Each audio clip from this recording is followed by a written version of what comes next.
எல்லோருக்குமே ஒரு மிகப்பெரிய நன்றியை தெரிவிச்சுக்கிறேன். ஏன் இந்த நன்றி அப்படின்னா, நாம நம்முடைய சமூக ஊடக பக்கங்களின் வாயிலாக கடந்த சில தினங்களுக்கு முன்பா ஒரு காணொலியை பதிவு செய்திருந்தோம். என்ன அந்த காணொலினா, கடலூர் மாவட்டம் வடக்கு மேலூர் கிராமத்தை சார்ந்த 11ஆம் வகுப்பு படிக்கக்கூடிய கனகவேல் என்கிற மாணவன் காணாம போயிட்டான்னு சொல்லிட்டு ஒரு காணொலி பதிவு செய்திருந்தோம்.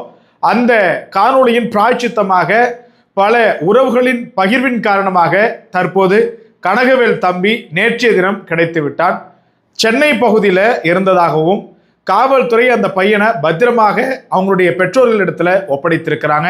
இந்த செய்தி என்பது தற்போது தான் நமக்கு வந்தது. அவங்களுடைய உறவினர் வாயிலாக இந்த மாதிரி தம்பி கிடைச்சிட்டா ரொம்ப சந்தோஷங்க அப்படின்னு சொல்லிட்டு சொன்னாங்க.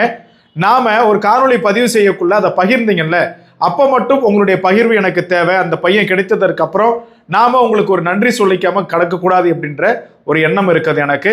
ஆகையினால பகிர்ந்த உங்கள் அனைவருக்கும் நன்றி. அந்த குடும்பத்தின் சார்பாகவும் ஒரு நன்றியை தெரிவிச்சுக்கிறேன்.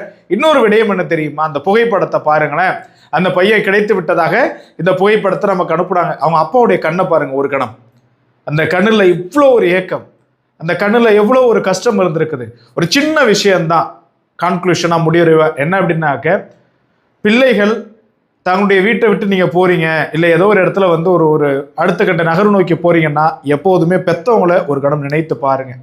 அவங்களுடைய மனம் எந்த அளவுக்கு இருக்கும் நீங்கள் இல்லைனா அப்படின்றத அவசியம் புரிந்து கொள்ளுங்க. நன்றி, வணக்கம்.